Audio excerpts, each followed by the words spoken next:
আসসালামু আলাইকুম ওরহমতুল্লাহি ওবরাকাতুহ। বিসমিল্লাহ আলহামদুলিল্লাহ ওসসালাতু ওয়াসসালামু আলা রাসূলিল্লাহ ওয়া আলা আলিহি ওয়া আসহাবিহি আজমাইন, আম্মা বা'দ। প্রিয় দর্শক শ্রোতা, আপনাদের প্রত্যেককে স্বাগত জানাচ্ছি ডুডলস নিবেদিত হৃদয় রমাদান। আজ আমরা আলোচনা করতে চাই রমাদানের পরিকল্পনা, আর এই বিষয়ে কথা বলবার জন্য আমাদের মাঝে আমন্ত্রিত হয়েছেন খ্যাতিমান আলেমে দ্বীন, লেখক এবং গবেষক, বিশিষ্ট দায়ী, বাংলাদেশ ইমাম সমিতির সম্মানিত সভাপতি শেখ হাফেজ মাওলানা লুৎফর রহমান। আসসালামু আলাইকুম রহমতুল্লাহি ওয়া বারাকাতুহু। ওয়ালাইকুম আসসালাম রহমতুল্লাহি ওয়া বারাকাতুহু। আহলান সাহলান মারহাবা, কেমন আছেন শেখ? আলহামদুলিল্লাহ রাব্বিল আলামিন, ভালো আছি।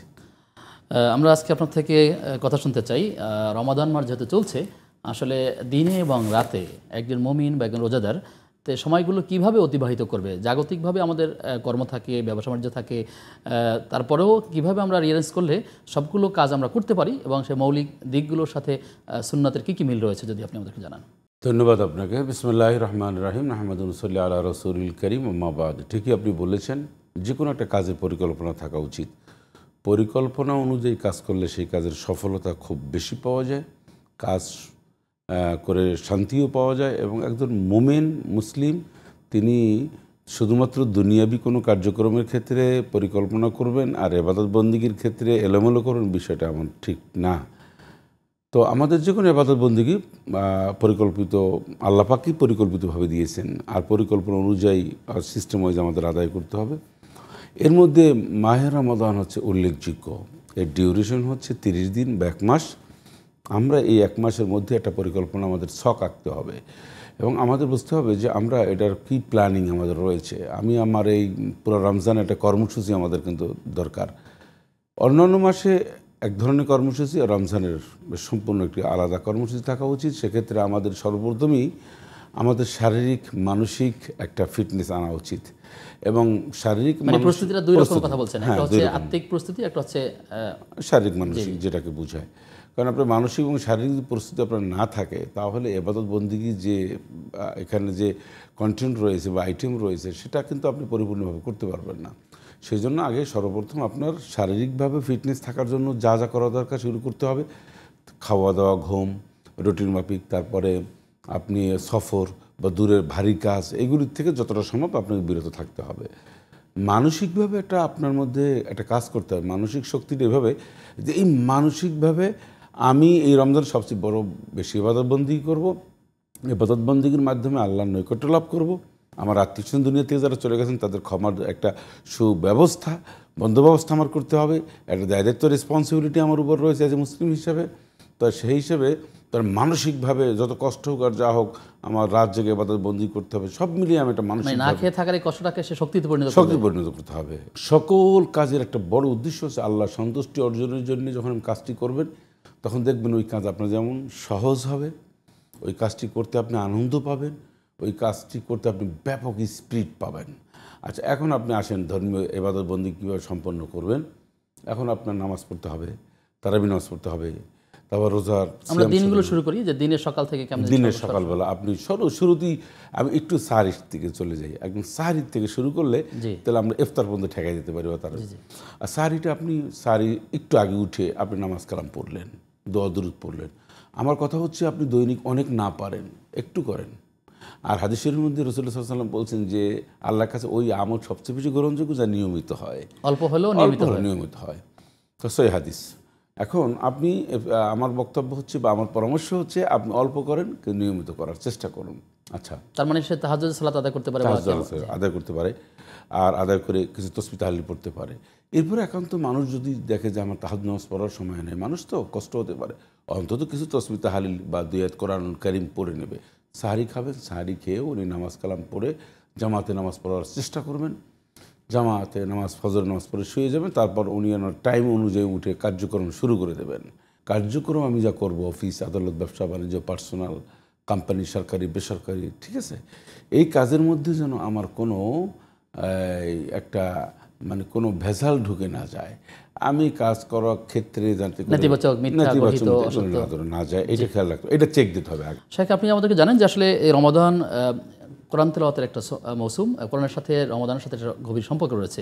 তো দিনের বেলায় যদি কাজগুলো শুরু হয় সেক্ষেত্রে কোরআন তেলাওয়াতের উল্লেখযোগ্য সময়টা কখন এবং আর কি ইবাদত আছে যেটি রমাদান মাসেই থাকে, অন্য সময় খুব বেশি থাকে না? পবিত্র রমাদানে আপনি এই কোরআন কারিম তেলাওয়াতেরকে বেশি প্রাধান্য দিতে হবে, যেহেতু তেলাওয়াত, তর্জমা, অনুবাদ, তেলাওয়াতের সংখ্যাটা একটু কমিয়ে আপনি, যেহেতু সময় যদি আপনার কম থাকে তাহলে আপনি তেলাওয়াত আগে করতেন 1 পৃষ্ঠা বা 20 লাইন অথবা 10 আয়াত, এখন আপনি 3 আয়াতে নিয়ে আসবেন, নিয়ে এসে ওই বাকি সময়টুকু অনুবাদ এবং ব্যাখ্যার দিকে চলে যাবেন, তাহলে ফলপ্রসূ হবে, তেলাওয়াত সার্থক হবে, পরিপূর্ণতায় আসবে। তো এরপরে আপনি দান সাদাকাটা রয়েছে রমাদানে, দান সাদাকা কিংবা যাদের জাকাত হয়, অনেকে বছর পূর্তি করে জাকাতের তারা ক্ষেত্রে দিয়ে দেবেন, জাকাত দেবেন, দান সাদাকা করবেন। এবার রাসূল আকরাম সাল্লাল্লাহু আলাইহি সাল্লামের প্রতি বেশি বেশি করে দুরূদ শরীফ পড়বেন।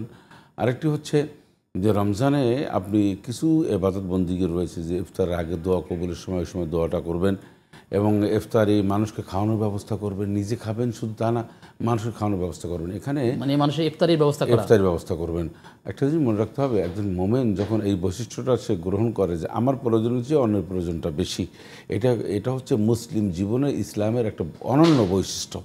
এই বৈশিষ্ট্যটা আমাদের সকলে অর্জন করা দরকার। আমরা শুধু নিজেকে নিয়েই চিন্তা করি, নিজেকে নিয়েই ব্যস্ত থাকি, আসলে মূলত এটা ঠিক না। এটা নবীওয়ালা সুন্নত নয়, এটা সাহাবা আজমাইনদের কাজ নয়। সাহাবা আজমাইন এবং রাসূল আকরাম সাল্লাল্লাহু আলাইহি সাল্লাম থেকে শুরু করে এবং সমস্ত নবী রাসূলদেরও কাজ হচ্ছে নিজের চেয়ে অন্যকে প্রাধান্য দেওয়া। আচ্ছা, এই একটা কাজ রইলো। তাহাজ্জুদ নামাজটি পড়বে, সালাতুত তারাবি নামাজ পড়বে, আমরা যতটা সম্ভব সালাতুত তারাবি নামাজ পড়ব, 5 ওয়াক্ত নামাজ আমরা জামাতের সাথে আদায় করার চেষ্টা করব। কিন্তু একটা জিনিস মনে রাখবো, অনেক মানুষ রোজা রাখে ঠিকই, কিন্তু নামাজটা ছেড়ে দেয়, তাহলে তার জন্য কতটা দুঃসম্বাদ এটা তো তার নিজেই বুঝতে পারে। রমজানের প্ল্যানের মধ্যে একটা বড় প্ল্যান থাকতে হবে যে এই মাসে আমার অন্যান্য মাসে যেমন অসত্য কথা বলি, মাসে দোস্ত চর্চা করি, তারপরে আমার নানান ছেড়ে দিতে হবে। এইটা যে একটা রিহার্সাল করলাম আমি, এটা তো এই মাসে আমি করলাম না ইনশাল্লাহ, আমার তো আল্লাহর ভয় আছে। এইটা যেন আমার অভ্যাসে পরিণত হয়, চরিত্রে পরিণত হয়, এটা যেন পার্মানেন্ট হয়, এটা যেন একটা পার্মানেন্ট একটা বিষয় হয়, এটা টেম্পোরারি বিষয় না।